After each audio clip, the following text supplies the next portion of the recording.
Section 2.1, If-Then Statements and Their Converses. Another name for an if-then statement is a conditional statement. It's made up of two parts. The if part is the hypothesis. The then part is the conclusion. Yep, just like science.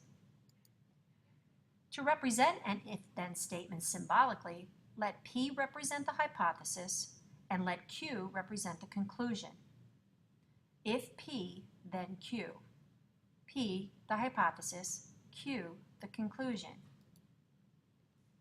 If it rains after school, then I will give you a ride home.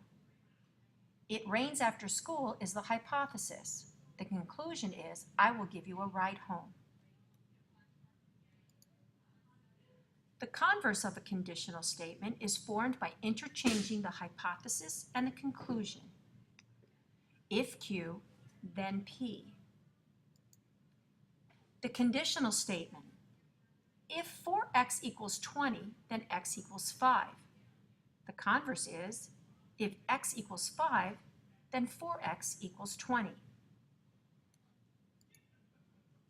A statement and its converse say different things. In fact, some true statements have false converses.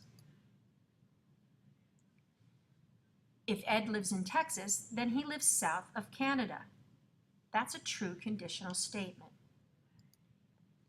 The converse, if Ed lives south of Canada, then he lives in Texas, is a false statement. He could live a lot of places besides Texas and be south of Canada. Conditional statements are not always written with the if clause first. Here are some examples, some very important examples. All of these conditionals mean the same thing. If P, then Q. If x squared equals 25, then x is less than 10. P implies Q. X squared equals 25 implies that x is less than 10. P only if Q. X squared equals 25 only if x is less than 10. Please notice that the word if is followed by the Q. Only if is still the same thing as saying if P, then Q. Q if P.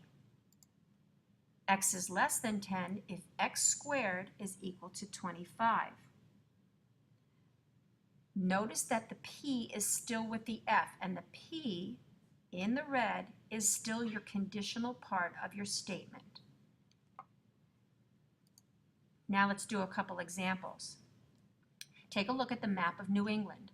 You'll see that the states are there and also identified is the city of Hartford.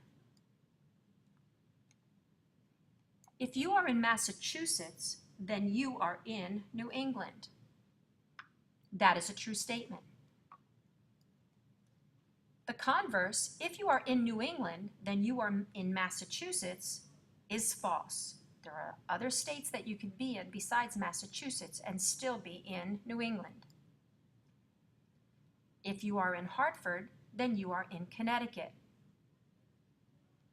True statement.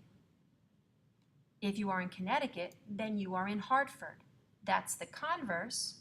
The hypothesis and the conclusion have been switched, but it is not a true statement.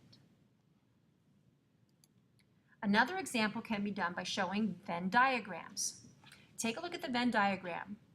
The main class is animals. Inside the class of animals, there are dogs, and specialty dogs are beagles. If an animal is a beagle, it's a dog. An animal that's a beagle is a dog. It's inside the circle of beagles, but it's also inside the circle of dogs. If an animal is a dog, then it is a beagle. That converse we know is false because it doesn't need to be a beagle. It could be a shepherd, it could be a lab, it could be any other kind of dog. All animals are dogs. is a false statement, and we know that. All dogs are animals is a true statement. You can see that the circle of dogs is inside the giant classification of animals. Before you're finished, draw a Venn diagram to show that robins are birds, but not all birds are robins. Please take this time now to finish up your note sheet and come in with any questions that you might need for tomorrow.